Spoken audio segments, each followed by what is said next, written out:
안녕하십니까? 저는 마흔을 바라보는 나이가 된 한 가정의 기둥이자 한없이 존경스러운 우리 어머니의 아들입니다. 돈이라는 게 참 있으면 있을수록 마음이 풍족해지고 안정감이 생기는 것이죠. 없으면 없는 대로, 있으면 있는 대로 살기가 어렵고 욕심이 무한대로 생기기 마련이란 말입니다. 저는 돈이 참 무서운 것이라는 걸 일찌감치 깨닫고 일정 부분 이상으로 욕심내지 않으려 노력하며 살았습니다. 돈이 풍족해지거나 모자라게 되면 사람이 순식간에 변한다는 것을 어렸을 때부터 우리 가족의 모습을 보고 알게 되었죠. 저는 30대 초반에 지금 아내를 만나게 되어 결혼까지 순식간에 꼴이 나였습니다. 우리 아내는 부모님이 계시지 않았고 꽤 이른 나이에 혼자가 되어 스스로를 보살피며 컸다고 했습니다. 고등학생이던 시절 어머니를 잃고 아버지는 알코올 중독자가 되어 하루하루를 술로 달래며 사셨다고 했습니다. 모종의 사건으로 인해 치료감 호소에 들어가게 되었고 알코올 중독 치료를 받던 도중 간이 급격하게 굳어가며 사망하게 되었다는 이야기를 아내에게 전해 들었죠. 자세하게 이야기하지 않았기 때문에 대충 굵직한 일들만 알고 있었지만 그 이야기만 들어도 아내가 얼마나 불우한 학창 시절을 보냈는지 가늠할 수 있었습니다. 우리 아내는 참 길을 잃어버린 사람처럼 살았다고 하더라고요. 아르바이트를 통해서 딱 먹고 살 정도로만 돈을 벌었다고 하더군요. 그도 그럴 것이 고등학생 시절에 두 부모를 잃었는데 직장에 다닐 수도 없고 아르바이트로 버는 돈이 뻔하지 않습니까? 게다가 아무것도 모르는 학생들을 악덕 업주들이 얼마나 등쳐먹었을지 상상이 되더군요. 아내의 하루는 참으로 고단하다 하였습니다. 학교에 가서 밀린 잠을 자고 학교 수업이 모조리 끝난 오후 시간부터 패스트푸드점 24시간 뼈해장국집 설거지, 아침에 요구르트 배달까지 했다고 하더군요. 집에서는 겨우 3, 4시간 쪽잠을 자고 학교에서 수업 시간 내내 졸았다고 하니 당연히 공부에는 전혀 시간을 쏟지 않았다고 했습니다. 어머니가 돌아가셨을 때 아주 조금 받은 보험금으로 작은 달방 월세를 내고 살다가 고깃집에서 아르바이트를 하던 시절에 저를 알게 된 것이었습니다. 저는 지방에서 학창 시절을 보내고 대학을 서울로 오게 되어 서울에서 자리를 잡고 취직까지 한 상태였죠. 원룸을 얻어서 혼자 살고 있었기 때문에 대부분 저녁을 바깥에서 해결했는데 그날은 집 앞에 있는 고깃집에서 대학 친구들과 회포를 풀던 날이었습니다. 새초롬하게 생겨서 하나로 질끈 묶은 여자가 가느다란 팔뚝으로 된장찌개 뚝배기 대여섯 개를 한 번에 서빙하는 게 눈이 가더군요. 그러던 어느 날 같은 원룸에 살고 있는지 몰랐던 아내가 퇴근하고 집에 돌아오는 저랑 현관 입구 앞에서 딱 부딪히게 된 겁니다. 아내의 얼굴이 사색이 되어 있고 시퍼렇게 질려서 덜덜 떠는 걸 보고는 이거 보통 일이 아니구나 싶어서 아내를 붙잡았죠. 도둑이라도 들었냐, 나쁜 일이라도 당한 거냐, 경찰에 신고를 해줄까 하면서 괜찮으니까 말해보라고 덜덜 떠는 아내를 안고 달래주었습니다. 밀어낼 법도 한데 정신이 오죽 없었는지 제가 끌어안고 있는데도 벌벌 떨면서 집에라는 말만 반복하더라고요. 집에 도둑이 있냐고 마침 현관 입구 앞에 놓인 장우산이 보이길래 우산을 들고 몇 호로 가면 되냐고 비장하게 물었죠. 그러자 아내가 하는 말이 도둑이 아니라 바퀴벌레가 집에서 나왔다고 하는 겁니다. 순간 허탈한 마음도 잠시 웃음이 피식 나오더군요. 저한테 얼마나 컸는지 아냐며 잡아달라고 애원을 하길래 알겠다고 아내의 집으로 가게 되었습니다. 아니나 다를까 반지하층에 살고 있었던 아내의 집에 가끔 벌레가 기어들어온다고 하더라고요. 그때까지만 해도 아내가 돈이 없어서 반지하에 살고 있다는 생각을 전혀 못했던지라 부모님께 말씀드려서 위층으로 이사를 가라고 해버렸죠. 아내는 멋쩍게 웃으면서 그냥 벌레나 잡고 가달라고 하더라고요. 사색이 되었던 아내 얼굴이 눈에 밟히기도 했고 그 뒤로도 몇 번이나 아내의 집에 찾아가 벌레를 잡아주었습니다. 저한테 매번 이러는 건 아니라며 크고 날개가 달린 것들은 도저히 무서워서 죽일 수가 없다고 하더라고요. 벌레는 끔찍하게 싫다고 진저리를 치는데 그 모습이 귀여워서 큰 벌레가 나오면 언제든지 잡아주겠다고 연락하라고 휴대폰 번호도 알려주었습니다. 아내는 고맙다고 나중에 고깃집에 놀러 오면 된장찌개를 서비스로 주겠다고 이야기를 하더라고요. 여름에는 아무래도 창문을 열어두는 경우가 있으니까 벌레가 들어오기 더 쉬울 것 같아서 창틀에 약도 다 뿌려주고 했습니다. 아내랑 저는 벌레를 통해 친해지게 되었고 그 후로도 종종 아내가 아르바이트하는 고깃집에 가서 밥을 먹었습니다. 아내가 서빙을 하는 경우는 진짜 손님이 넘치게 많을 때만 가끔 도와주는 거고 평소에는 주방에서 일을 한다고 하더라고요. 요리 하나는 기가 막히게 한다면서 제가 갈 때마다 계란찜이랑 된장국수, 찌개를 서비스로 줬는데 진짜 너무 맛있는 겁니다. 그 맛을 잊기 힘들어서 생각날 때면 가끔 고깃집에 찾아가서 시켜 먹곤 했는데 사이드 메뉴를 시키려면 고기를 또 주문해야 하잖아요. 혼자 시켜 먹기에는 너무 양이 많고 고깃값이 부담되기도 하고 그래서 일을 어쩌나 싶었죠. 아내의 집에 일주일에 한 번 벌레 약에 죽은 놈들을 처리해주러 가야 했기에 그냥 대놓고 물어보았습니다. 벌레를 잡아주는 대신 가끔 집에서 된장찌개도 좀 해주고 국수도 말아주고 하면 안 되냐고. 그게 너무 맛있다고 말이죠. 그랬더니 아내가 박수를 짝 치면서 완전히 가능하죠 하면서 안 그래도 뭘로 보답하는 게 좋을까 고민했었다면서 당장 밥 해주겠다고 하더라고요. 그렇게 우리 집에서 같이 밥도 먹고 그러다가 자연스럽게 눈도 맞고 연애도 시작하게 되었습니다. 그때까지만 해도 아내의 속사정은 몰랐기 때문에 실수를 몇 번 하긴 했죠. 아내가 속내를 털어놓고 나서야 진짜 힘들게 살았었구나 하는 걸 알게 되어 조금 부끄럽기도 했습니다. 제 인생은 나름 순탄하고 꽃길만 밟고 그랬거든요. 아내는 저보다 4살이나 어렸지만 생활력이 강한 사람이었고 이 사람의 집이 어떻고 조건이 어떻든 간에 함께 하고 싶다는 마음이 절절하게 들었습니다. 아내와 만난 지 몇 개월 지나지 않아 저는 아내에게 청혼을 했고 결혼을 하기로 약속했습니다. 아내는 자신만의 가정을 꼭 꾸리고 싶었다면서 저에게 청혼해줘서 고맙다는 말을 했습니다. 저와 아내는 사이좋게 손을 잡고 우리 고향집을 찾아가게 되었습니다. 우리 고향집은 그 지역 토박이었던 부모님께서 땅을 사서 바닥을 고르고 손수 벽돌을 올려 지으신 집이었습니다. 우리 아버지께서 어린 시절부터 고생하시면서 자수성가하신 분이셨는데 당시 고향 땅값이 그리 비싼 편은 아니었습니다.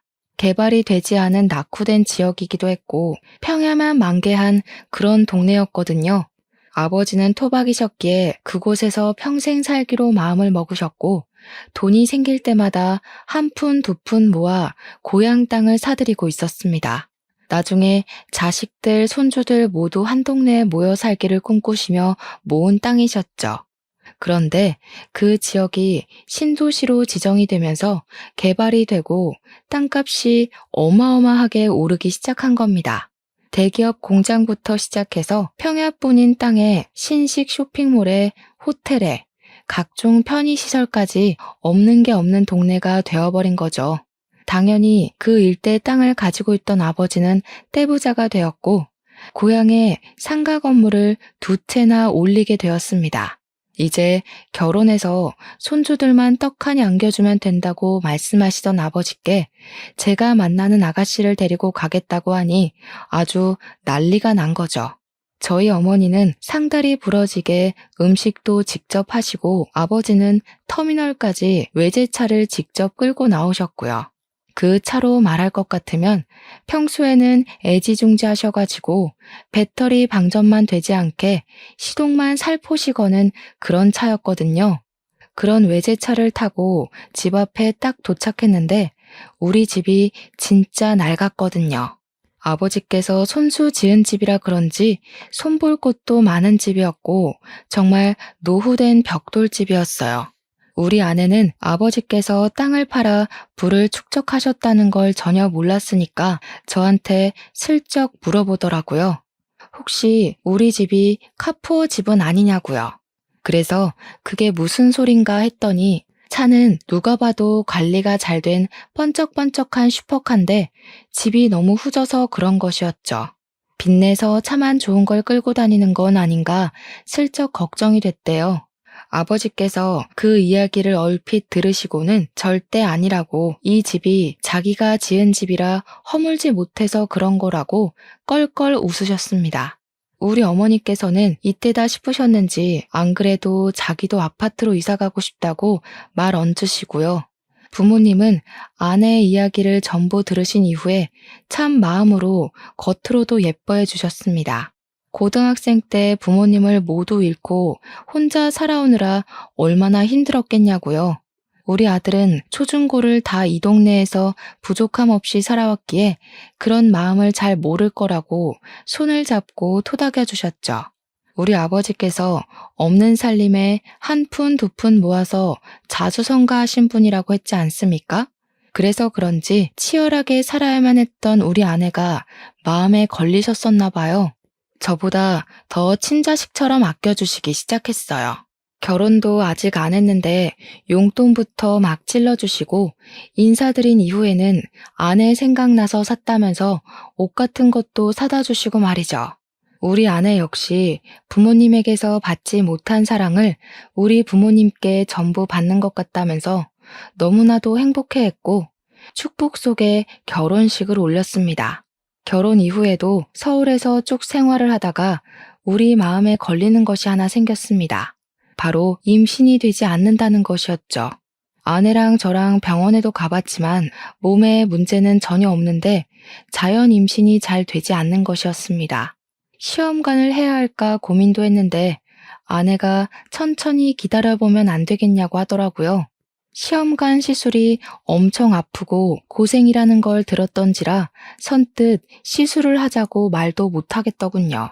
어머니께서는 애가 왜 안 들어설까 하고 걱정도 하시고 은근히 손주 보고 싶다고 보채기도 하셨지만 그때마다 아버지께서 어머니를 말리셨습니다.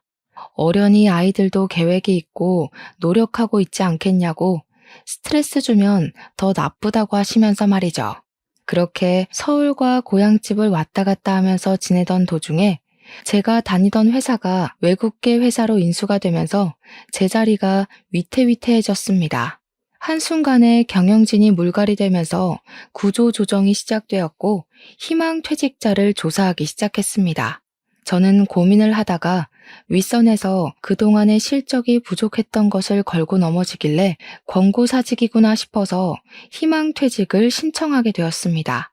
갑자기 백수가 되어버리고 나서 저와 아내는 앞으로의 생활을 어떻게 해야 할지 몰라 무기력해졌습니다. 그 소식을 들은 아버지께서는 저에게 고향에 내려와 본인이 관리하던 건물 관리를 해보는 게 어떻겠냐고 권유를 하셨습니다. 서울 물가를 감당하는 것도 힘들긴 했고 아내도 부모님 곁에서 살아보는 게 어떻겠냐고 하더라고요. 저는 결국 그 권유를 받아들이기로 했고 바로 짐을 싸서 고향으로 내려가게 되었습니다. 아버지께서 애지중지하시며 관리하던 건물을 제가 이어받게 되었습니다. 그렇게 서서히 서울을 떠나 신도시 생활에 적응해 가던 어느 날 믿고 싶지 않은 일이 벌어졌습니다. 바로 저희 아버지께서 갑자기 쓰러지시게 된 거죠. 뇌경색으로 쓰러지신 아버지는 눈조차도 제대로 뜨지 못하고 사람도 전혀 알아보지 못하시고 내내 누워만 있게 되었습니다. 아버지께서 쓰러지셨다는 소식에 하이에나 같은 먼 친척들이란 사람들은 병원으로 찾아와서 아버지께서 일궈낸 불을 나눠 갖기 원하셨습니다. 우리 어머니를 보채서 콩고물을 조금이라도 나눠 먹길 바라셨죠. 가족끼리 서로 돕고 살아야 하는 것 아니냐. 건물도 있고 땅도 있다던데 조금만 나눠달라고 소란을 일으키는데 정말 정신이 없더라고요. 우리 아내가 화가 나서 지금 아버님이 누워서 사경을 헤매고 있는데 여기 와서 그딴 소리 하고 싶냐고 전부 쫓아냈습니다. 그러더니 하루라도 빨리 변호사를 선임해서 유산 정리부터 하는 게 좋겠다고 저에게 이야기를 하더군요. 이렇게 내버려 두다가는 먼 친척들이라는 사람들이 핏줄 운운하면서 다 털어가게 생겼다고 하는데 뭔가 좀 그렇더라고요. 저는 아버지가 쓰러지셨다는 슬픔에 젖어서 아무것도 하지 못하고 넋을 놓고 있는데 아내가 너무 이성적으로 대처를 해서 놀랐다고나 할까요? 사람을 전혀 알아보지 못하셨던 아버지는 간간히 의식이 돌아오시기도 했습니다. 그 타이밍을 노리고 있다가 아버지가 온전하실 때마다 유산 상속에 관한 이야기를 나누었고 상속에 관한 마무리를 지을 수 있었습니다. 어머니께서는 정말 독하다면서 아버지께서 돌아가신 것도 아닌데 이렇게까지 해야 하는 거냐고 핀잔을 주시고 너무하다 말씀하셨습니다. 저도 아버지의 정신이 온전할 때 추억을 더 나누지 못함이 죄스러워 고개를 숙이고 있는데 우리 아내가 어머니께 한 소리를 딱 하더군요. 이러다가 친척들이 자기 지분 타령하면서 들고 일어나면 어쩌려고 이렇게 안일하게 대처할 수 있냐고 법적으로 테두리를 둘러야 할 것 아니냐고 하더군요. 강경한 말투로 딱 잘라서 어머님, 이게 다 우리 좋자고 하는 일이잖아요 하는데 어머니께서도 조금 놀라시더라고요. 그리고 아버지가 쓰러지신 지 6개월이 지나 결국 병환이 깊어져 긴 영면에 잠기셨습니다. 저랑 어머니는 엉엉 울면서 아버지의 죽음을 받아들이지 못하고 있는데 우리 아내가 자꾸 장례식장 밖으로 나돌기 시작하더군요. 손님이 오시면 가족들이 전부 인사를 해야 하는데 아내가 자꾸 자리를 비우더라고요. 어디 갔나 찾아보면 장례식장 밖에 쪼그려 앉아있고 커피 자판기 앞에 앉아있고 말이죠.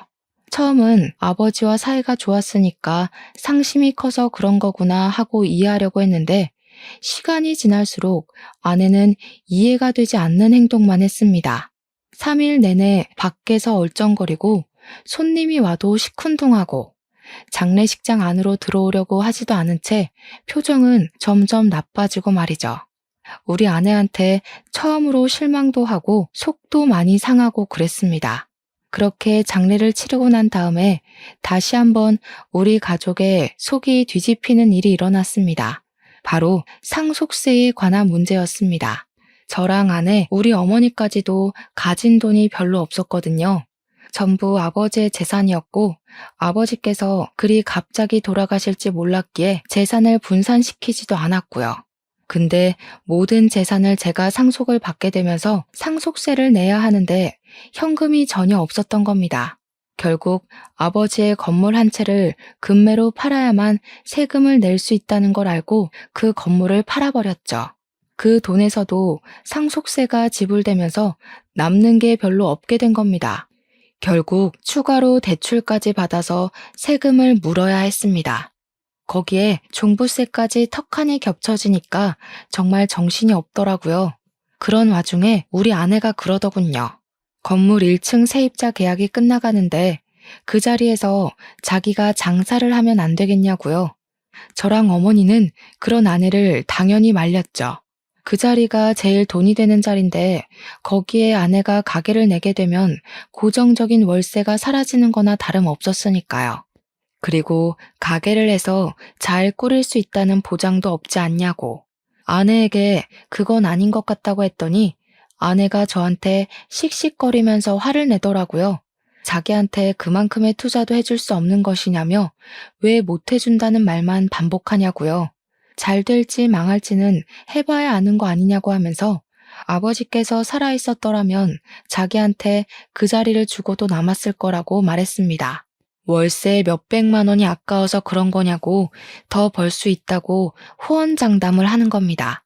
어머니께서는 머리 아프다고 하시며 부부 문제는 부부가 알아서 하라고 하시는데 아내는 끈질기게 저를 설득했습니다. 저는 결국 2달 뒤에 세입자가 계약이 끝나 나가고 그 자리에 아내 가게를 차려줄 수밖에 없었습니다.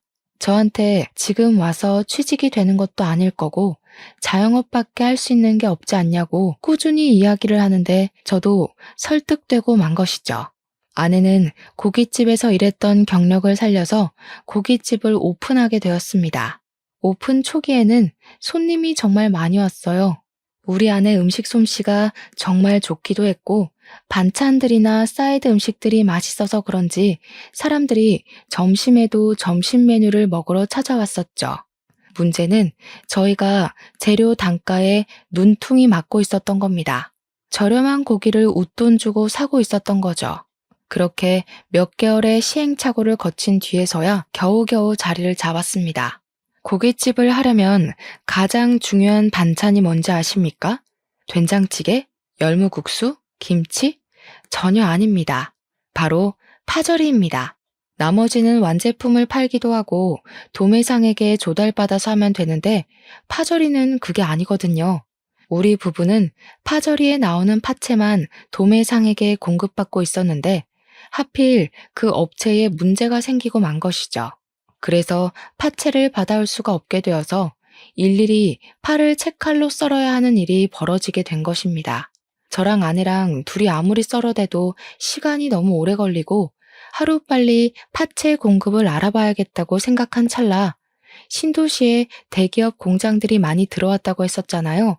거기 중 한 곳에 이력서를 넣어두었는데 최종 합격했다고 연락이 딱 온 겁니다. 저는 당장 출근을 해야 하지, 일손은 모자라지, 아내는 결국 어머니에게 도움을 요청할 수밖에 없었죠. 아버지와 사별하고 기운이 없었던 어머니께서는 고민 끝에 일손을 도와주기로 하셨습니다. 저야 어찌 보면 너무나도 감사한 일이었죠.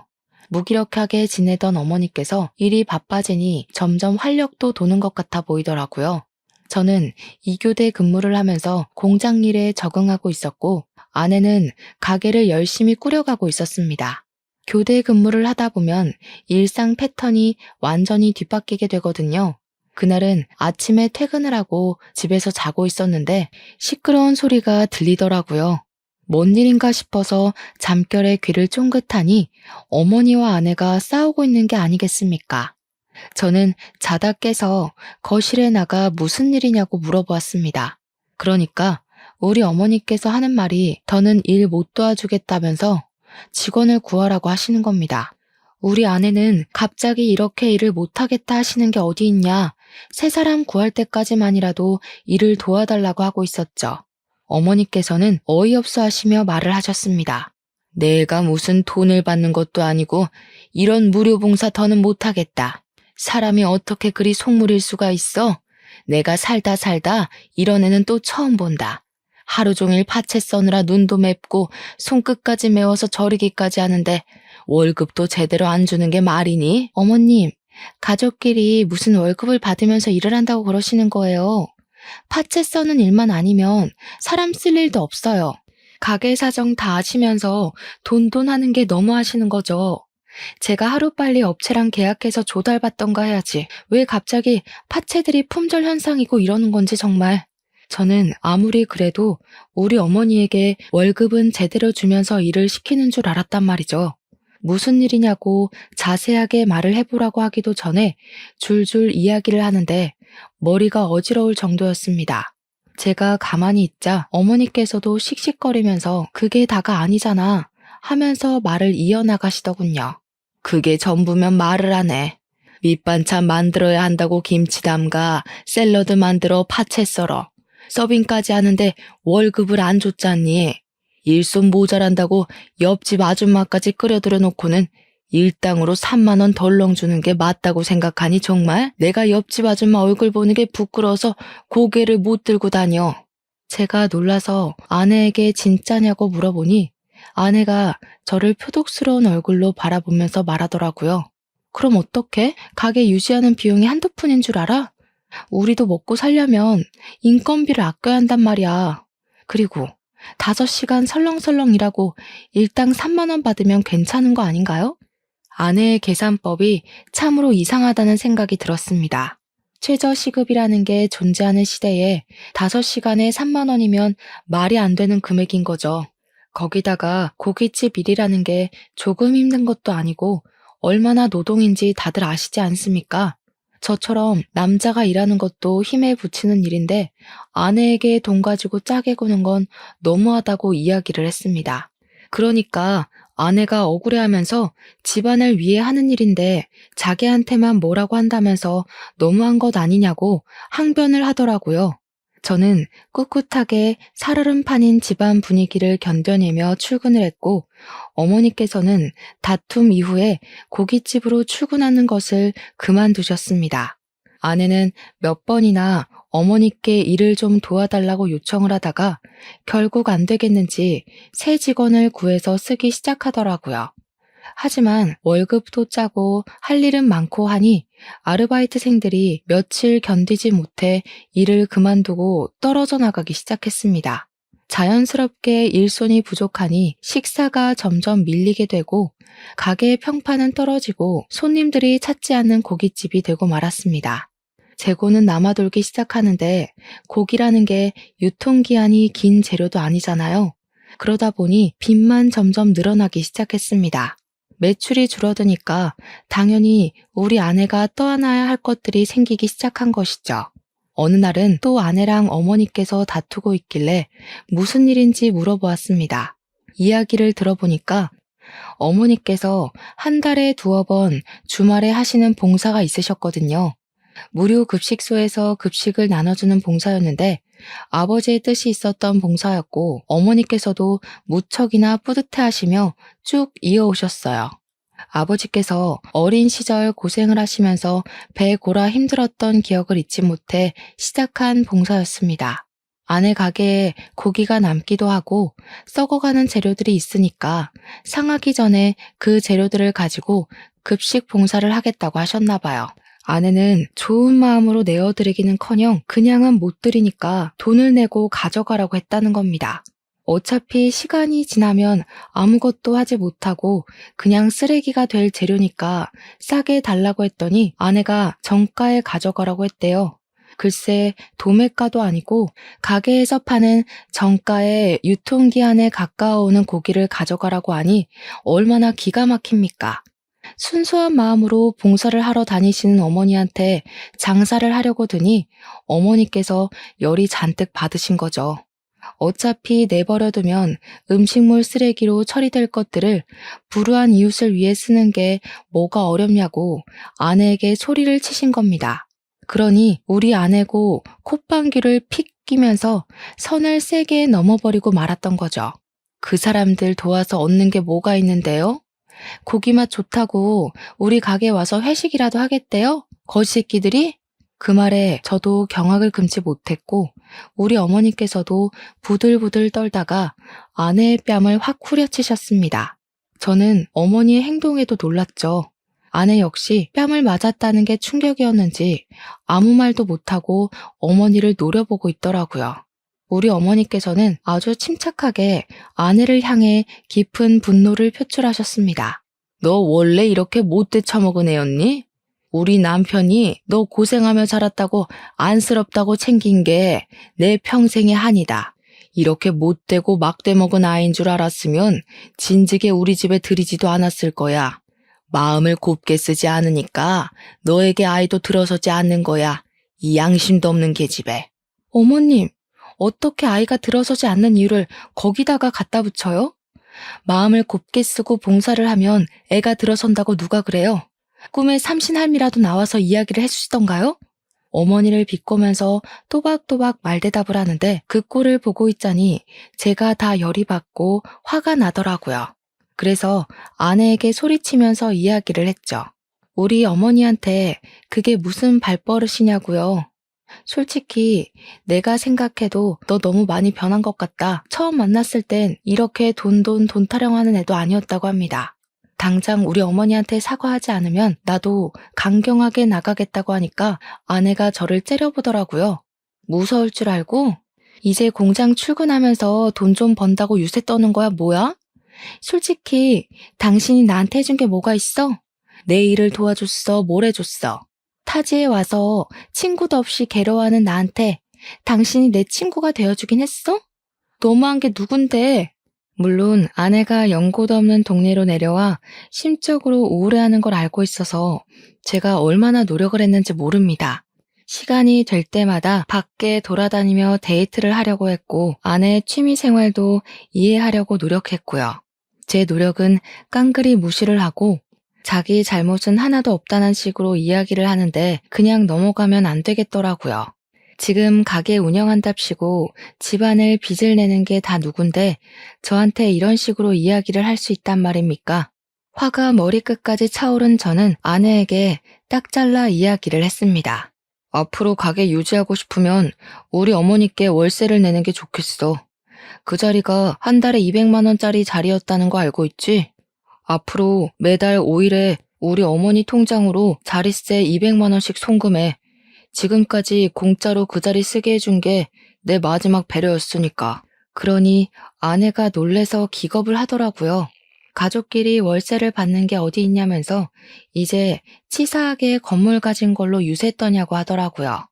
저도 아내의 말에 따박따박 반박을 해줬죠. 가족끼리도 다 썩어가는 고깃집 정가 받으려고 눈에 불을 켜는데 월세가 뭔 대수겠냐고요. 제가 논리적으로 반박을 하니까 아내가 인심 쓰듯이 우리 어머니께 그 재료들 전부 들고 가서 급식 봉사하는 데 쓰시라고 하더라고요. 기분은 기분대로 상하게 만들어 놓고 누굴 거짓 취급하는 건지 우리 어머니께서도 됐다고 하시더군요. 다 썩어가는 식재료 써봐야 좋은 소리 못 들을 거라며 도매상에게 신선한 재료 구입해서 쓸 거라고 하셨습니다. 다 말라 비틀어진 재료 누가 쓴다고 인심 쓰듯 이야기하냐며 방으로 쏙 들어가셨죠. 들어가시면서 멍하니 서 있는 아내에게 매달 5일에 월세 200만 원씩 송금하는 거 절대로 까먹지 말라고 매달 체크할 거라고 신신당부를 하셨습니다. 아내는 그 이후로 며칠 동안 아주 죽은 듯이 숨만 쉬면서 살았습니다. 가게에 출근할 때도 항상 요란스러웠던 아내가 발소리조차 죽이면서 깨갱하면서 다니더라고요. 그렇게 며칠이 더 흐르고 월세를 준비하려고 했던 5일이 되자 아내는 태연한 척하면서 출근 준비를 하더라고요. 그때까지도 어머니나 저나 아내에게 월세 이야기를 한 번도 꺼내지 않았기 때문에 아내도 그냥 해본 소리나 보다 싶었나 봅니다. 5일 아침에 출근하려던 아내에게 어머니께서 월세 오늘 보내는 날인 거 까먹지 않았겠지? 하면서 물꼬를 트셨습니다. 아내가 월세라는 단어에 화들짝 놀라서 눈을 동그랗게 뜨고 어머님, 그 월세 진짜 받으시게요? 하면서 대꾸를 했죠. 어머니께서는 그럼 내가 없는 소리를 일부러 하겠냐고 월세 준비하라고 이야기를 하셨습니다. 아내는 지금 당장 200만 원이 어디 있겠냐고 어머니께 좀 봐주세요. 앞으로는 썩기 전에 재료 잘 드릴게요. 하고 나가더군요. 어머니께서 여기서 멈추셨다면 당연히 제가 사연을 적지 않았겠죠. 5일에 월세가 입금되지 않자 어머니께서는 6일 날이 밝자마자 바로 우체국으로 가셔서 아내에게 내용 증명을 보내셨습니다. 저도 어머니께서 그렇게까지 하실 줄은 상상도 못했지만 아내가 너무 경우 없이 굴었던 그날이 생각나서 잠자코 있었죠. 아내는 저에게 넌지시 내용 증명에 관한 이야기를 꺼내면서 진짜로 월세를 드려야 하는 거냐고 가족끼리 왜 이렇게 돈돈거리냐며 발을 동동 굴렀습니다. 저는 그런 아내에게 아무런 대꾸도 해주지 않고 싸늘한 눈빛만 보냈죠. 아내도 결국 느끼는 게 있었는지 보통 일로 끝날 것이 아니구나 싶었나 봅니다. 어떻게 구했는지 모르겠지만 아마 오기가 섞인 일인 것 같습니다. 200만 원을 어머니께 월세라고 떡하니 드리더군요. 일부러 저와 어머니 보라는 듯이 빳빳한 현금으로 인출해서 200만 원을 드리는 게 아니겠습니까? 어머니께서는 굳이 보여주기 식으로 이런 짓 하지 말고 편하게 계좌로 이체하라고 일침을 놓으셨습니다. 하지만 파리만 윙윙 날리는 가게에서 매달 월세 200만 원을 어떻게 마련할 수 있겠습니까? 첫 달, 두 달은 호승심에 고개 빳빳이 들고 다니더니 3개월째 되는 날부터는 눈밑이 퀭해져 가지고는 어머니 방문 앞에서 전전긍긍 하더라고요. 퇴근하고 돌아온 저를 보더니 눈물을 찔끔 흘리면서 매달 월세 200만 원은 너무한 것 같다고 하더라고요. 자기가 잘못했다면서 이러다가 빚만 늘어나게 생겼다고 한 달에 가게 순이익이 200만 원이 안 되는데 어떻게 월세를 감당하냐고 하더라고요. 말을 하면서 감정이 확 올라왔는지 나중에는 엉엉 울면서 자기 대출 받아서 월세 내고 있는데 이자가 눈덩이라고 하는 겁니다.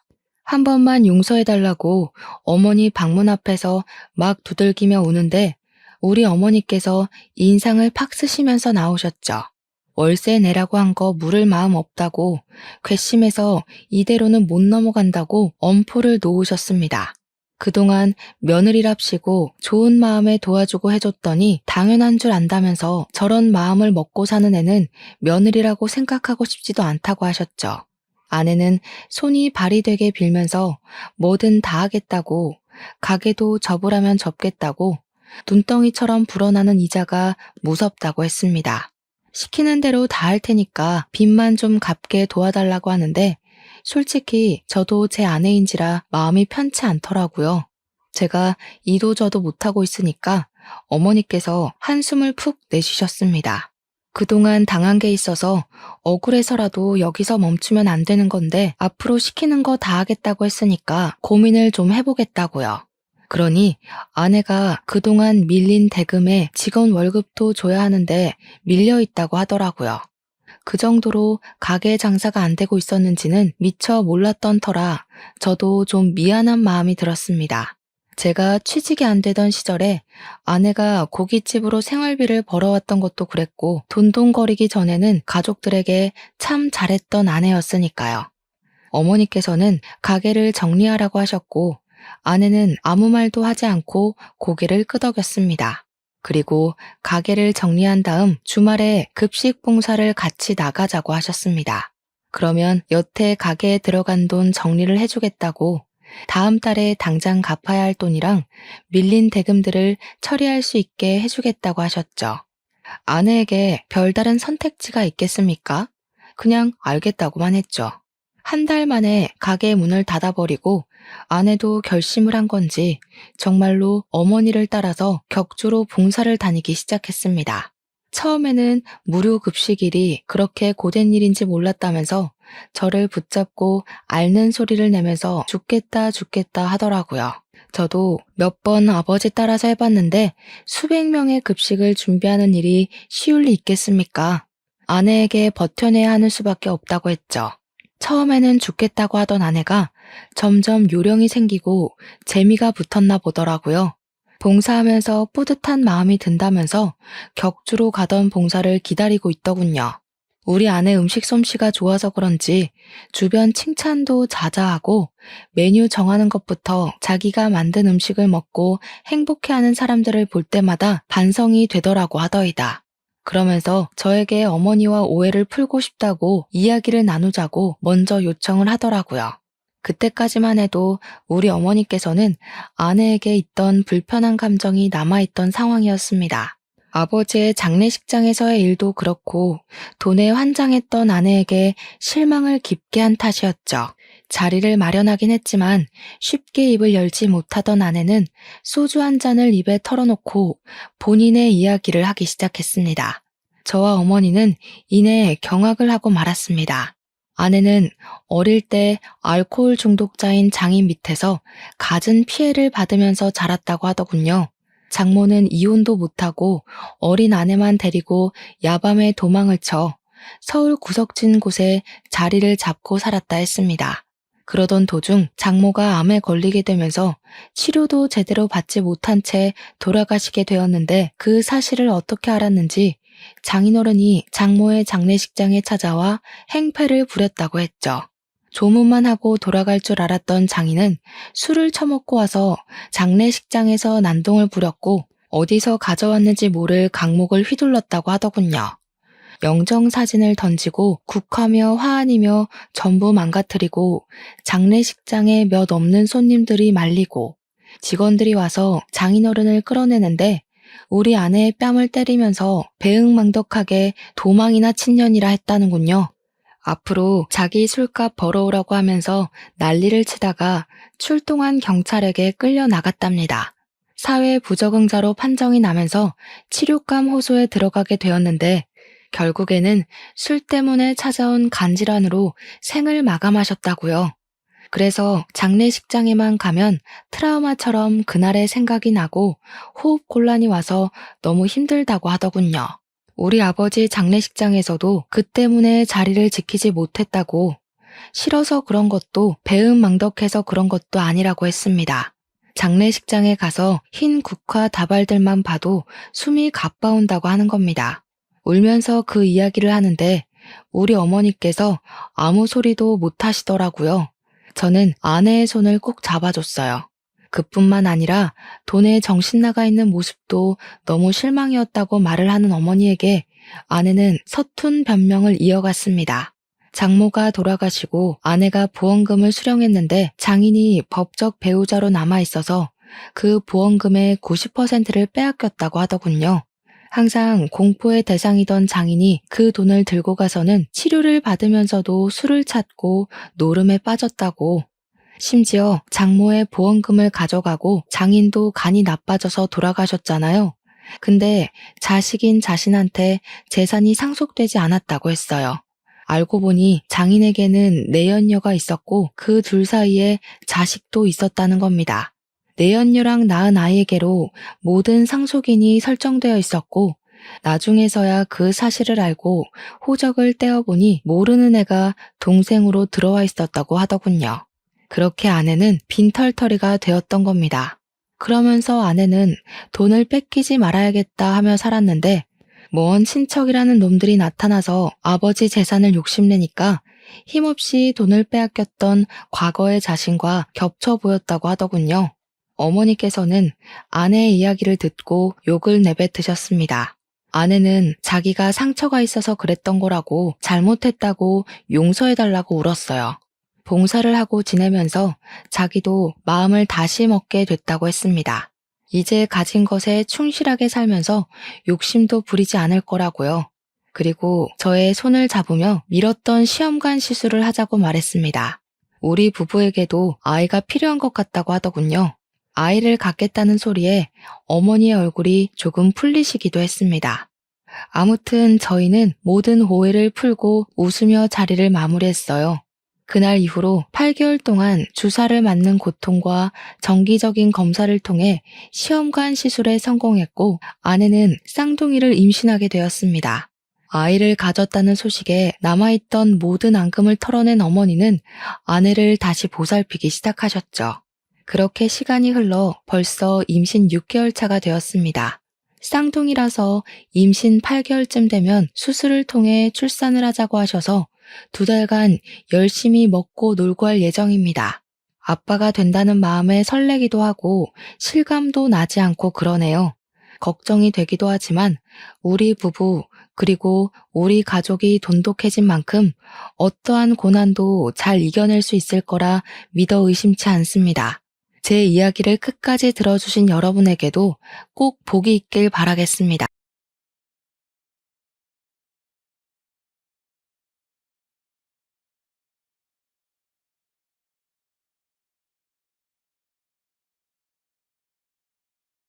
안녕하세요. 저는 밀양에 살고 있는 중년 여성입니다. 2년 전 안타까운 사고를 겪고 아직도 그때의 공포와 후유증에서 벗어나지 못하고 있기도 하죠. 여전히 제 탓 같기만 한 그날의 일 때문에 남편 생각이 많이 나는 오늘입니다.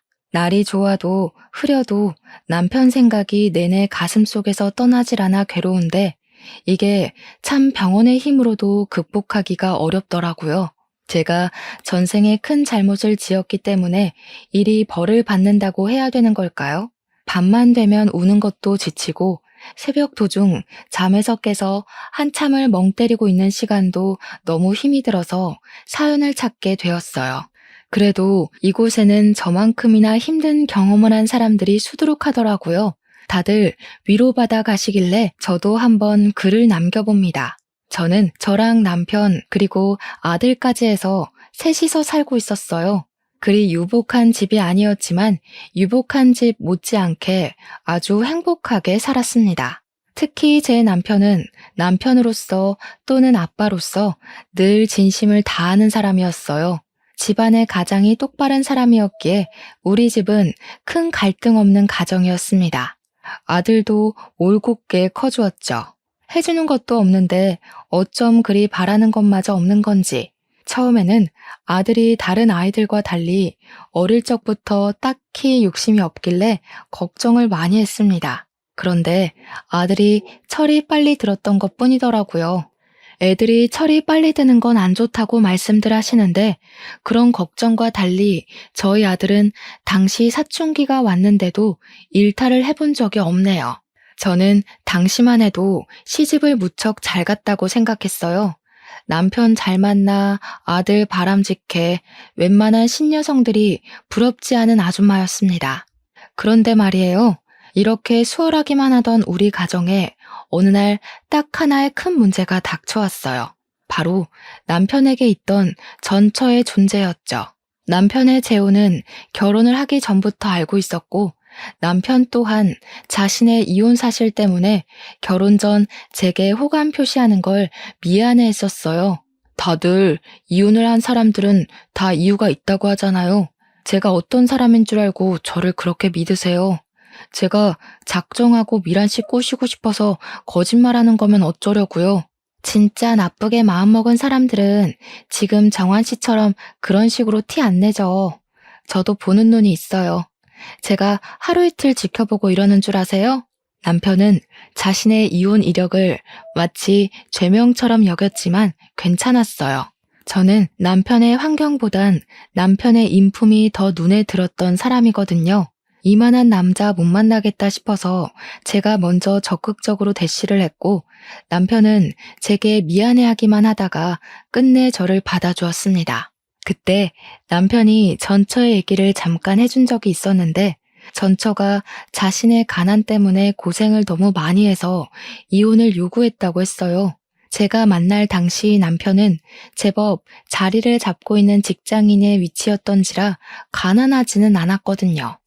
그렇다고 막 잘 사는 정도도 아니었어요. 아무튼 전처가 그랬다니 그때는 남편이 굳이 설명하지 않아도 얼마나 힘들었을지 가늠하고 이해했었습니다. 제가 전처에 대해 이해할 수 있는 부분은 딱 그 정도였어요. 그리고 남편도 제 진심을 알고 더 이상 전처를 언급하지 않았습니다. 그렇게 저희는 결혼하였고 남편과 10년 가까이 살면서 저는 제 선택이 옳았다고 믿고 살았어요. 그건 전처가 다시 등장하기 전까지 행복이었다는 걸 모르고 말이죠. 더는 남편 입에서 전처 얘기가 안 나올 줄 알고서 살았는데 왜 전처 문제가 다시 수면 위로 올라왔냐 하면 바로 전처가 남편을 찾아왔기 때문이었어요. 저랑 남편이 같이 결혼 생활을 이어간 지 무려 10년이라고 했잖아요. 남편이 어느 날 제게 와서는 정말 예고 없이 전처의 존재가 다시 나타났다고 하더라고요. 남편은 한 회사에서 제법 오래 일한 사람입니다. 일반 소기업의 과장 자리였는데 어릴 적 전처랑 이혼할 쯤에 그 회사를 들어가서 계속 다니고 있다가 저를 만난 거예요. 그러니 전처가 남편을 찾아내는 건 어렵지 않았을 겁니다.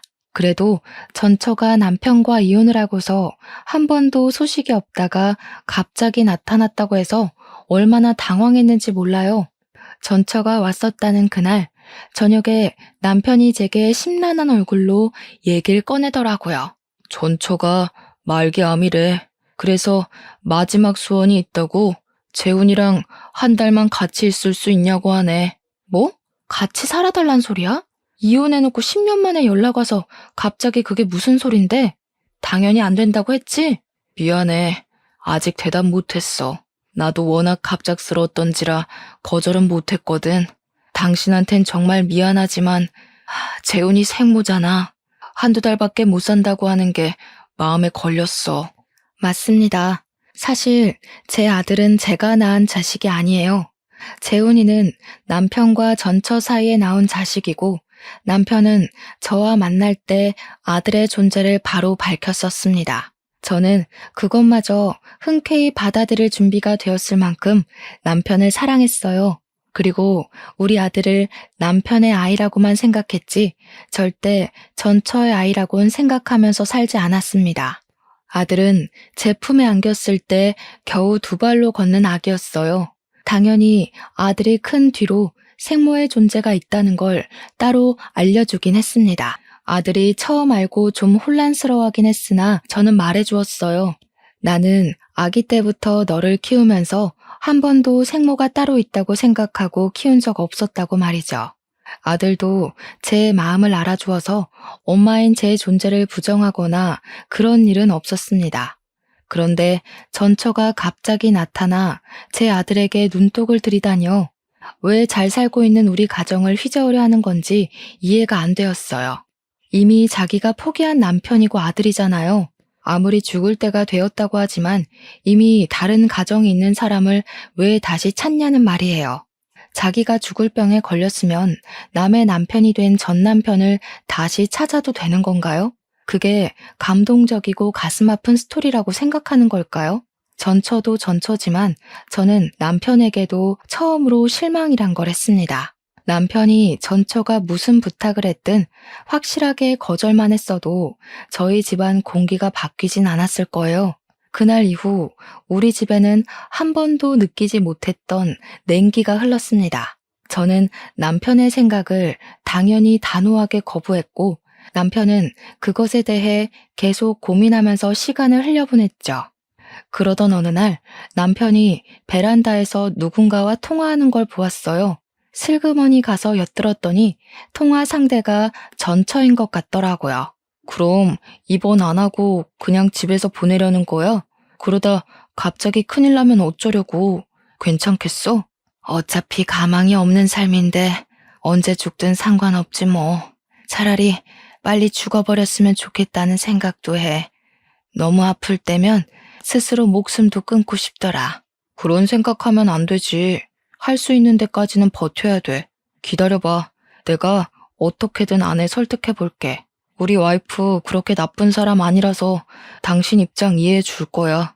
남편이 저를 잘 모르는 부분도 있었나 봅니다. 그럴 수밖에요.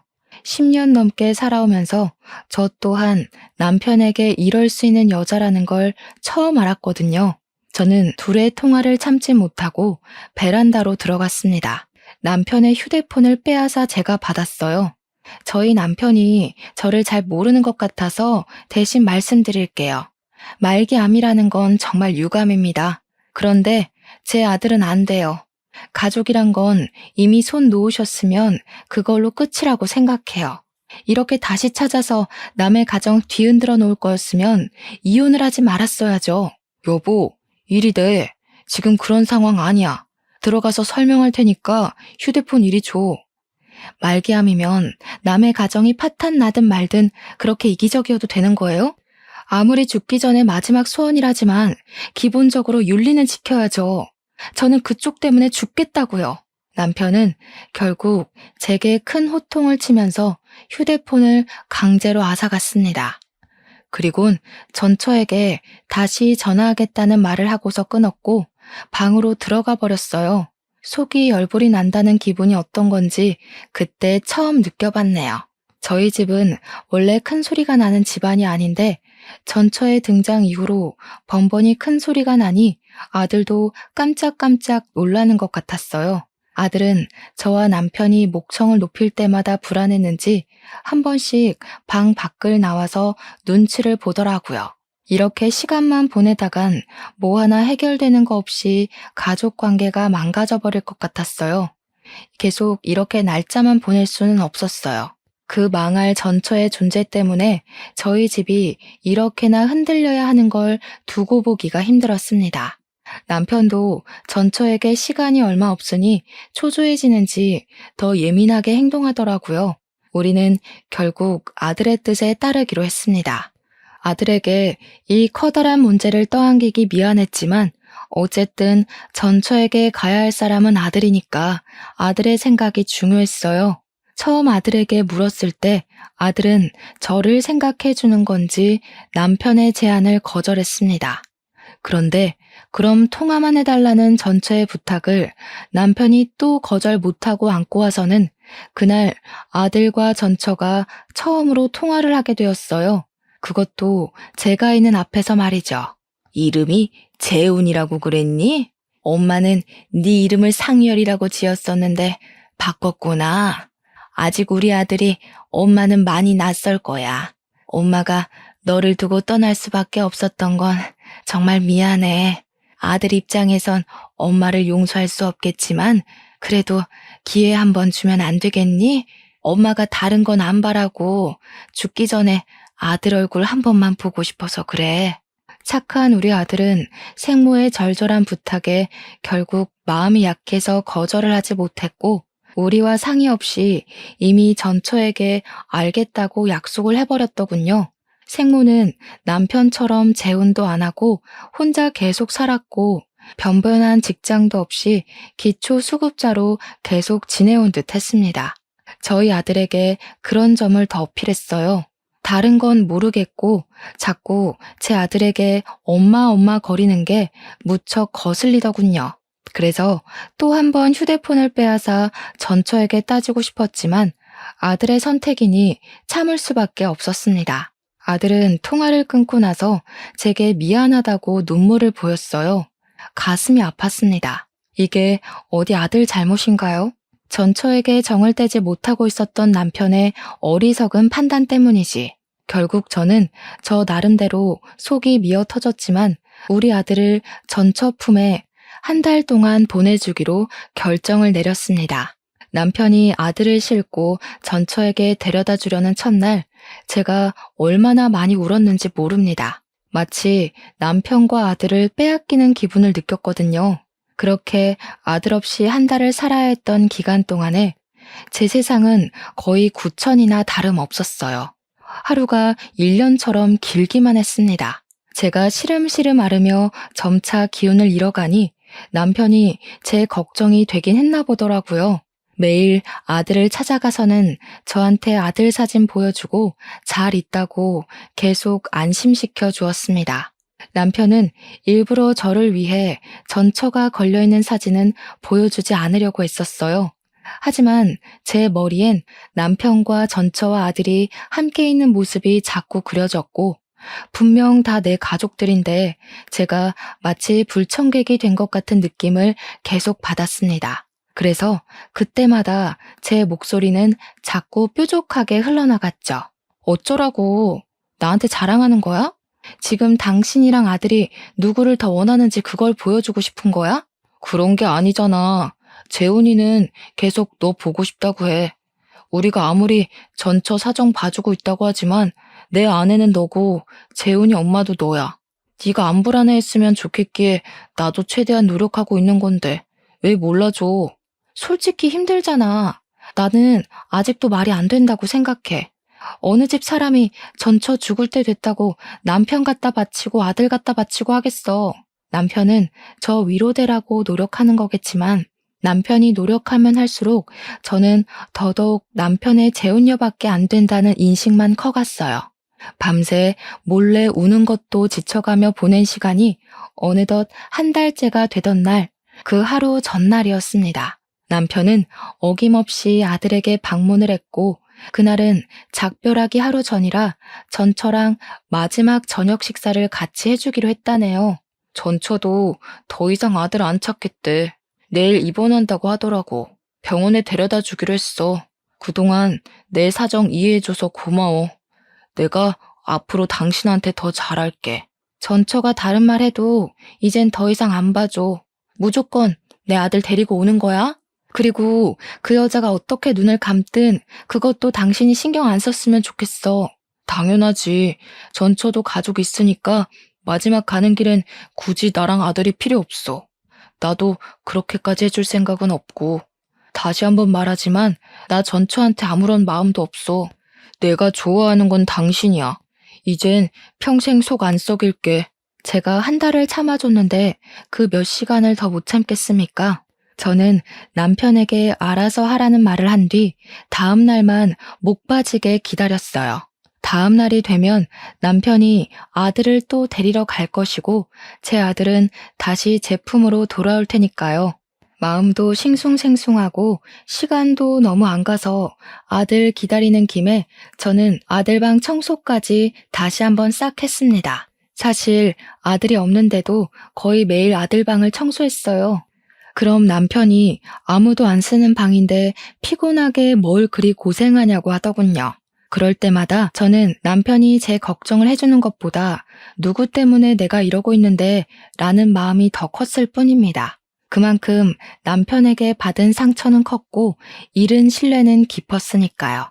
제가 이렇게 청소를 하고 있으면 남편이 언제 귀가했는지도 모를 때가 많았어요. 그런데 이번에는 제가 청소를 다 하고 나왔는데도 남편이 도착하질 않는 겁니다. 시계를 보았는데 벌써 11시가 되어 있었어요. 남편은 여태 아무리 늦어도 저녁 9시 전이면 집에 들어왔던 사람입니다. 사람이 와야 할 시간에 안 오면 밉든 아니든 걱정되잖아요. 마지막 날이라서 더 오래 있으려고 하는 건가?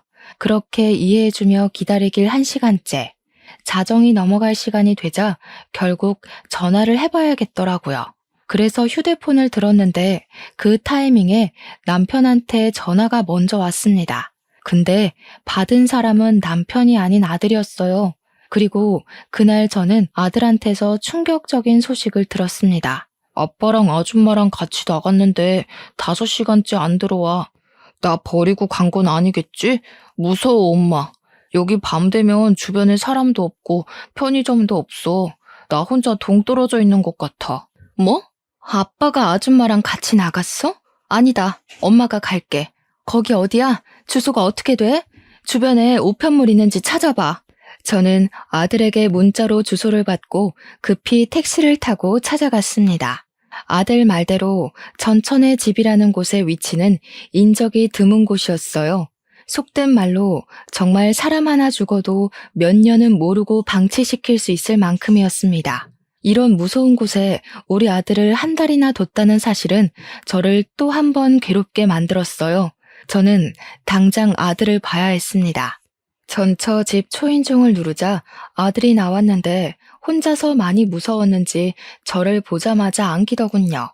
저는 그런 아들을 다독이면서 집 안으로 들어갔어요. 거실 바닥을 보니까 분명 다 같이 저녁을 먹은 흔적은 남아 있었습니다. 아들한테 다시 한 번 더 남편과 전처의 행방을 물었는데 아들은 그저 전처가 남편한테 따로 할 말 있다고 밖으로 데리고 나간 것밖엔 모른다고 하더군요. 저는 일단 아들을 잠깐 집에 두고서 집 주위를 둘러봤어요.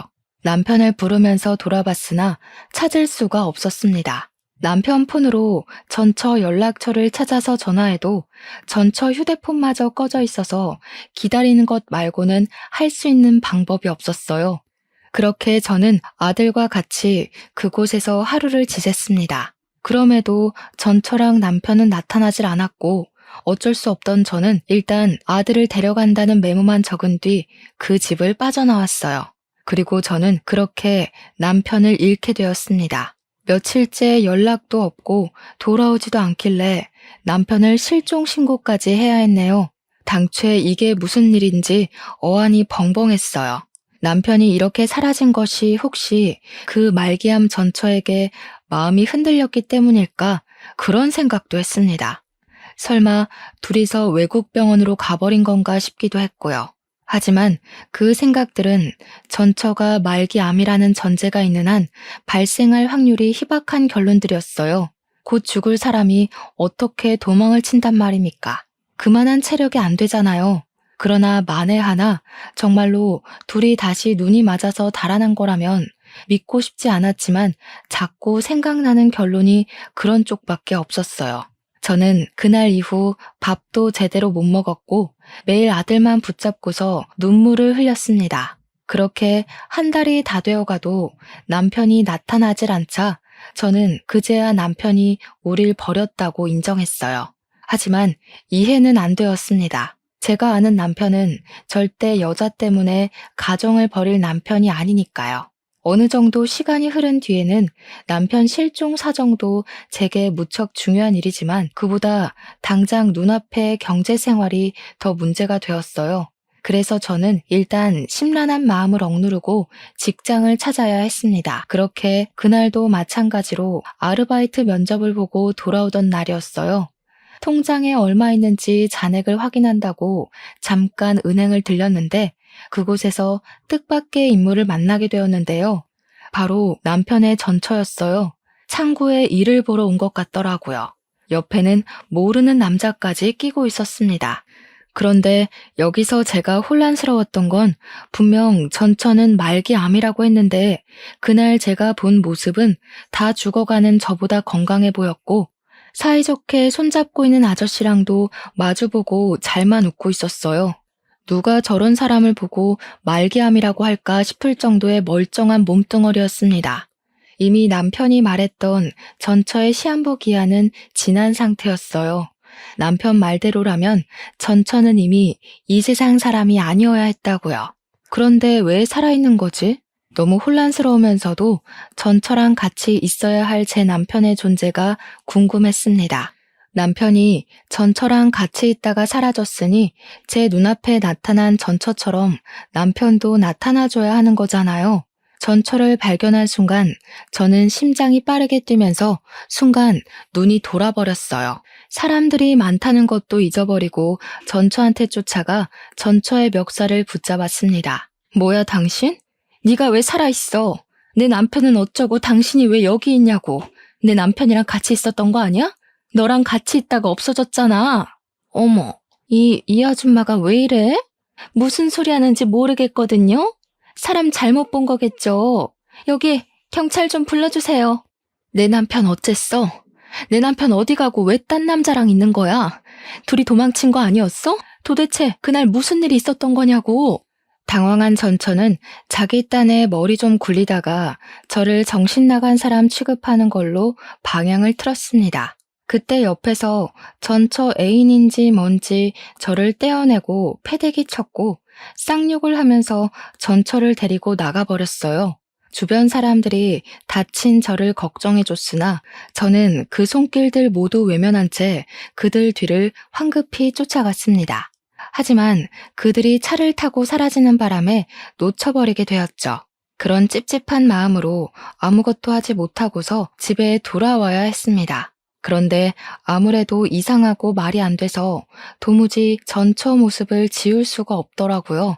분명 전처는 말기암이라고 남편이 그렇게 말을 했는데 어떻게 저리 버젓이 돌아다닐 수가 있단 말인가요?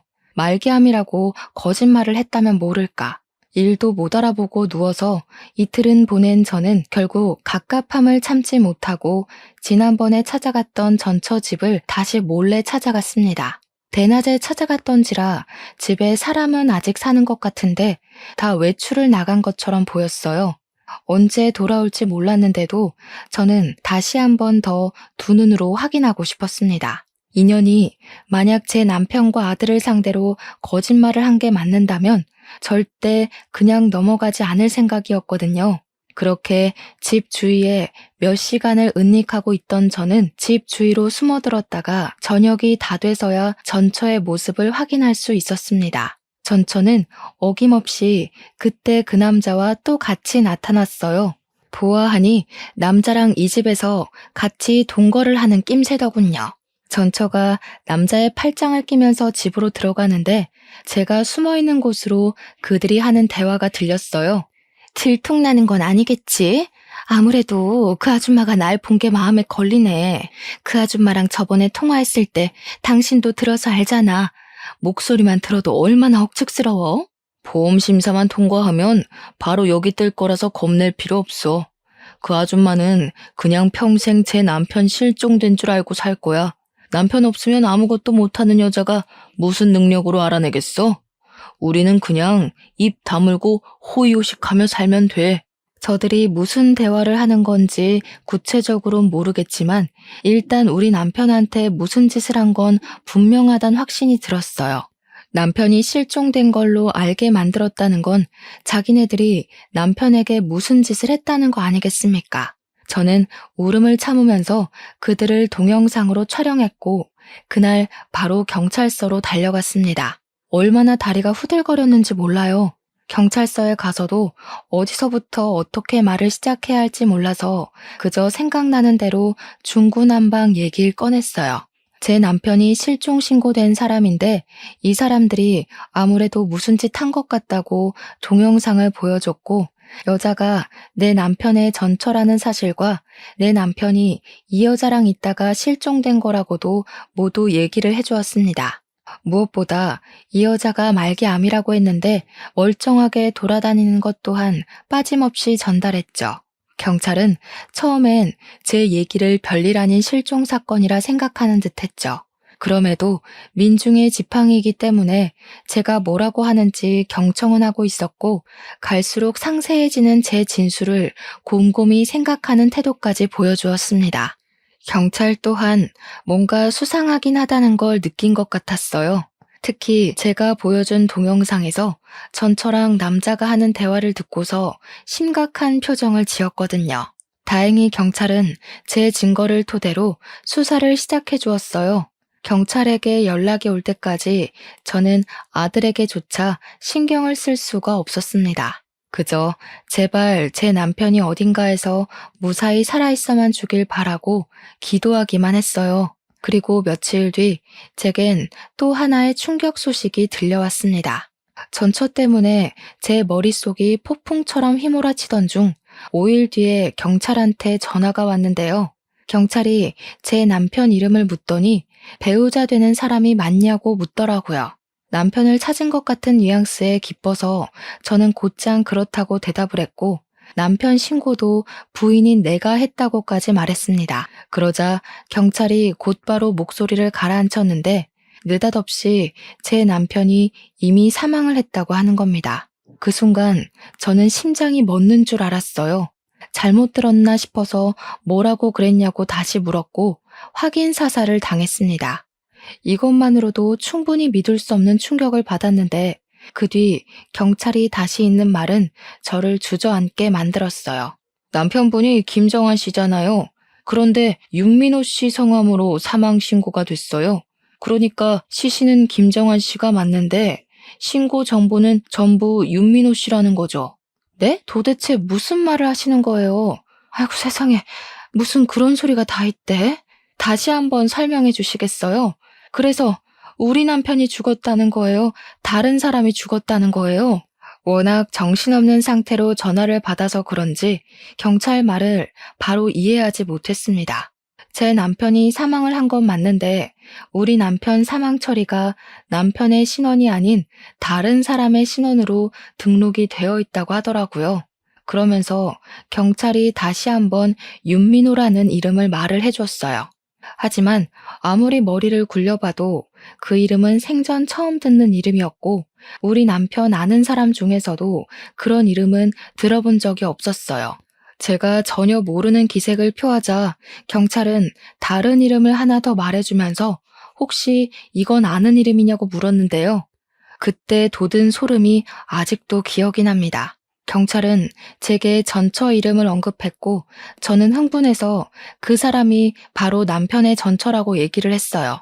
그러니 경찰 쪽에서 오는 반응은 역시나라는 느낌이었습니다. 경찰은 한숨을 푹 쉬면서 아무래도 사망보험금 수령을 위한 보험살인 같다고 하더군요.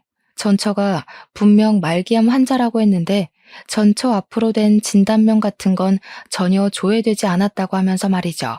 살인이요? 지금 제 남편이 살인을 당했다는 거예요? 아니, 보험살인이 뭔데 그런 게 있어요.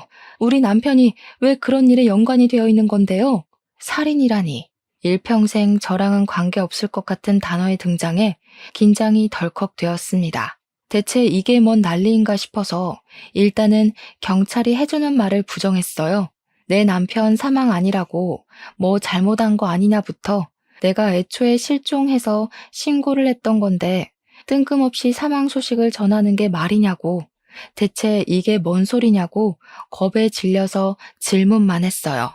하지만 경찰한테서는 제가 듣고 싶은 대답을 들을 순 없었고 오히려 반복적인 답과 더욱 깊은 내막만 알게 되었습니다. 전처는 저희 남편과 이혼을 하고 재혼을 했다고 했어요. 자기 재혼남이랑 짜고 재혼남에게 든 사망보험금을 타기 위해 의도적으로 제 남편에게 접근을 했던 거랍니다. 제 남편이 복숭아 알레르기가 있는데 그걸 알고 있던 전처가 술에다 복숭아즙을 타서 남편을 호흡곤란으로 죽음에 이르게 했고 죽은 제 남편을 재혼남으로 위장시켜 재혼남의 사망보험금을 타려고 했던 것이래요. 실제 재혼남 앞으로 사망보험이 너무 많이 들어있어서 이를 수상하게 여긴 보험회사가 조회를 하고 조사를 시작했고 사기라는 것이 발각되었다고 했습니다. 보험회사에서 온 연락이 마침 제 남편 사건을 조사하던 중에 신고가 들어와서 그들이 바로 경찰에 잡힐 수 있었다고 합니다. 그 전화 한 통으로 제가 간절히 바랬던 남편의 복귀는 이루어질 수 없는 허상이 되어버렸어요. 전화를 끊고 나서 저는 또 울음을 터뜨려 버렸습니다. 남편의 부고 소식은 저의 모든 걸 무너뜨렸지만 일단은 경찰서로 가야만 했어요. 그곳에서 저는 다시 전처를 보게 되었습니다. 그리고 전처와 같이 그 옆을 지키고 있는 사람은 다름 아닌 그때 그 은행에서 마주쳤던 아저씨였어요. 저들이 제 남편을 보험 타먹으려고 죽게 만들었다는 거잖아요. 경찰에게 듣기만 했을 때보다 직접 눈앞에서 그 욕망에 찌든 모습을 보니 제 분노는 이루 말할 수 없이 솟구쳤고 저는 아랑곳 없이 다짜고짜 달려가 전처 등짝을 패기 시작했어요. 당신들이 사람이야? 어떻게 내 남편을 그런 식으로 이용을 해? 한때 가족이었던 사람한테 어떻게 그럴 수가 있냐고. 내 남편은 네가 죽는다고 했을 때 아들 생모라고 안쓰러워하기까지 했는데 어떻게 그런 착한 사람한테 정신 나간 짓을 할 수가 있어? 전처는 제게 두들겨 맞는 것에 짜증내면서도 자기 재혼남한테 성질을 부렸습니다. 내가 이 아줌마 찝찝하다고 했지. 진작에 이 아줌마까지 손봤으면 걸리는 일 없었을 거 아니야. 대담한 짓까지 해놓고 왜 이런 실수를 대비하네? 네 탓이라고? 집 주소 들킨 게 누군데? 애초에 너네 집 노출 안 시키고 어디 다른 데로 애 불렀으면 이런 일까지 안 왔겠지. 둘은 서로 반성할 기미는 안 보이고 서로 제 남편 죽인 걸 등한시하고 있었습니다. 제 남편의 죽음이 이런 골빈 사람들 때문에 더더욱 가벼워지는 게 너무 싫었어요. 저는 오열을 하면서 바로 전처의 머리채를 잡고 흔들었습니다. 차라리 말기암 걸려서 죽어버리는 게 나았다고 왜 살아서 나한테 이런 끔찍한 경험을 안겨주냐고 원망하였어요. 나 때는 그놈 쥐뿔도 없었다고. 전부인한테 이 정도는 해줄 수 있는 거잖아. 그놈 가난뱅이일 때 고생한 건 나야. 뒤치다거리 내가 다 해줘서 취직시켰던 거라고. 고생이란 고생은 내가 다 했는데 정작 보상을 당신이 받는 건 억울하지. 아무리 그래도 그렇지. 어떻게 사람을 죽일 생각을 해? 네가 뭐라고 짓거리든 짐승만도 못한 짓 벌인 건 사실이야. 착한 사람 이용해서 죽여놓고 뻔뻔하게 변명하고 싶어? 남편이 날 버린 줄 알고 얼마나 원망했었는데 니까짓 게 이런 짓을 벌인 줄도 모르고 나는 남편이 가는 순간에도 남편 욕만 했었다고. 우리가 뭘 잘못했다고 이런 지옥을 떠넘겨? 그런 남자 골라서 결혼한 건 그쪽 선택이잖아. 그쪽이 잘못 선택해서 이 꼴난 걸 왜 나한테 따져? 내 전남편 재혼녀가 그쪽 아니었어도 전남편은 이렇게 될 운명이었어. 당신이 거길 기어들어온 거잖아. 솔직히 당신도 돈 못 받을까봐 이렇게 난동 부리는 거 아니야? 남편이 전처의 처지를 얼마나 잘 이해해줬는데 어떻게 이런 저급한 발언을 할 수가 있는 건지. 이런 괴물 같은 사람이 같은 땅을 밟고 살아가고 있다는 게 믿기지가 않았어요. 저는 참지 못하고 전처의 뺨을 후려쳤습니다. 전처 재혼남은 전처랑 다퉈서 전처한테 기분이라도 상했나 보더라고요. 제가 전처의 뺨을 때리든 말든 신경 안 쓰는 거 있죠? 이 괴물 같은 년아, 너 같은 잡종들은 절대 깜빵에서 나오면 안 돼. 평생 깜빵에서 썩을 준비나 해야 될 거야. 감히 착한 내 남편을 죽이고 다시 바깥 놔둘 수 있을 것 같아? 네가 기어 나오면 내가 또 쳐넣을 거니까 평생 네가 뭘 잘못했는지 뼈저리게 느껴보라고. 제 남편은 정말 좋은 마음으로 전처의 마지막 길을 배웅해 주려고 했던 건데 왜 죽어서 돌아와야 했을까요? 생각할수록 너무 화가 났고 전처랑 재혼남에게서 반성의 기미가 안 보여 더 괴로웠습니다. 고작 돈 때문에 제 남편을 죽게 만든 전처를 용서할 수 없었던 저는 제 선에서 가능한 재산을 털어 유능한 변호사를 선임했고 저 둘이 최대한 많은 형량을 받을 수 있도록 물심양면 알아봤어요. 남편의 마지막 가는 길 배웅도 못 해줬는데 남편의 억울함이라도 풀어주고 싶었거든요. 저는 이걸 저만 알도록 그대로 묻히지 않고 남편 잃은 억울함을 각종 뉴스에 제보했습니다. 보험 사기와 관련해 인터뷰까지 자처해서 진행했어요. 전처를 만나고 온 남편이 실종되어 결국 사망한 사건으로 많은 매스컴의 관심을 받게 되었죠. 방송국에서 그토록 많은 러브콜을 주어서 정신없는 시간을 좀 많이 보냈어요. 전처와 재혼남의 얼굴은 까발려지지 않았지만 신상은 이미 다 공개가 되었고 그들은 기사를 접한 온 국민에게 질타의 대상이 되었습니다. 그렇게 산만한 시간을 보낸 뒤 저는 제 남편의 사망 신고도 남편 이름으로 다시 정정 신고를 했어요. 다른 사람 이름이 적힌 유골함도 남편의 이름을 찾아주어 제가 아는 납골 땅으로 이적해 안치해 두었습니다. 우리 불쌍한 남편, 가족들이랑 인사도 못하고 제 명이 아닌 시기에 운명을 달리하여 얼마나 한이 맺혀 있겠습니까? 장례식도 제 손으로 치러주지 못했는데 어떻게 착하게만 살았던 사람에게 이리도 불행하게 생을 마감시키는 건지 하늘이 원망스러웠어요. 이렇게 제게서 남편을 앗아간 그 썩을 놈들을 고소했는데도 제 마음은 구멍이 뚫린 것 마냥 허하기만 했습니다. 아무래도 제가 뭘 하든 남편은 영영 돌아올 수 없는 곳으로 가버렸다는 사실을 받아들이기 싫었기 때문이겠죠. 이런 제 사정을 알아주신 건지 보도를 탄 이후 저희 동네뿐만 아니라 모르는 사람들까지도 저와 아들의 처지를 알아봐 주셨어요. 우선 동네에서는 아주머니들이 어린 아들이 있는데 제가 밥도 못 먹고 기운도 못 차리니까 그게 걱정이 되었는지 반찬도 많이 챙겨주시고 아들이 좋아할 만한 맛있는 식품도 많이 챙겨주셨고 또 제 아들에게는 용돈을 쥐어주는 분들도 계셨어요. 그땐 아들이 길에만 나가면 하루 5만 원에서 10만 원은 쥐고 귀가를 했었습니다. 뿐만이 아니었어요. 사회에서는 저희에게 더 큰 마음을 보여주었습니다. 가족이 없고 남편이 유일한 보호자였던 제게 보험회사가 연락이 왔는데 남편의 사망보험금 총 2억을 지급해 주더라고요. 그리고 이 사실이 남편의 회사에도 소문이 퍼져서 직원들이 남편을 위해 위로금 3천만 원을 모아주었고 남편의 퇴직금까지 받게 되었습니다. 이 많은 고마운 손길들 덕분에 저랑 아들은 앞으로 살아가는 데에 당장은 무리가 없어졌어요. 남편이 좋은 사람이 맞다는 게 이렇게 또 증명이 되니 감사하면서도 제 마음이 울적하더라고요. 그래도 이 모든 도움들은 남편이 저희에게 남기고 간 마지막 가장의 책임감이 아닌가 싶습니다. 하지만 그런다고 가장을 잃은 무게는 저와 아들에게 평생 지울 수 없는 아픈 상처로 남을 겁니다. 그때로부터 2년이 지났음에도 현재 저는 우울증의 정신과 약까지 복용을 하고 있어요. 아직도 과거의 기억에서 벗어나지 못했고 남편이 제게 처음 전처의 소식을 갖고 온 그날 남편을 더 심하게 뜯어말렸더라면 이런 사고를 막을 수 있지 않았을까 후회를 계속하고 있답니다. 머릿속에 가득 차서 일상생활이 불가능할 정도로요. 근데 그게 우리 아들한테도 영향을 끼쳤나 봅니다.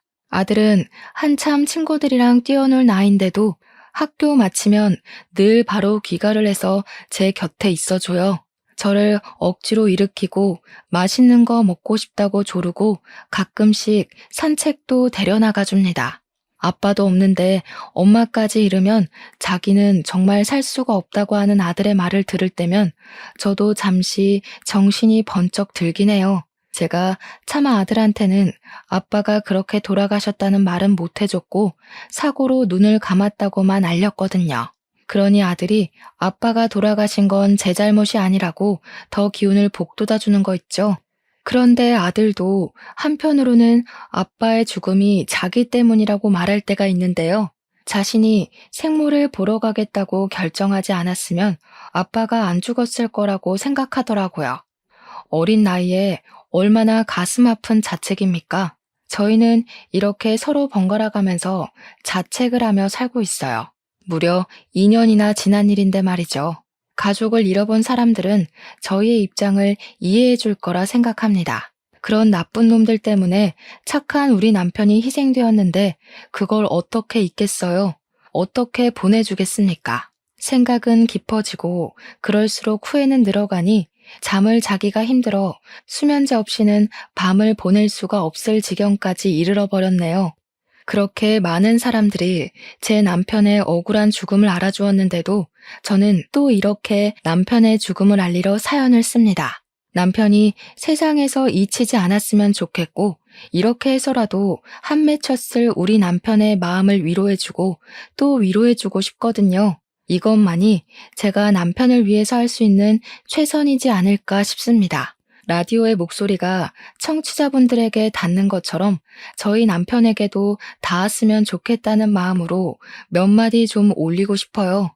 한 번도 제 꿈에 찾아오지 않은 남편에게 내가 잘못했으니 제발 꿈에만 나타나 달라고 얼굴 한번 보고 제대로 작별 인사하자고 말하고 싶습니다. 남편에게 화를 냈던 모든 순간이 후회가 되지만 제 마음속 뿌리 깊게 박혀있는 후회는 다름 아닌 남편과의 마지막 통화인데요.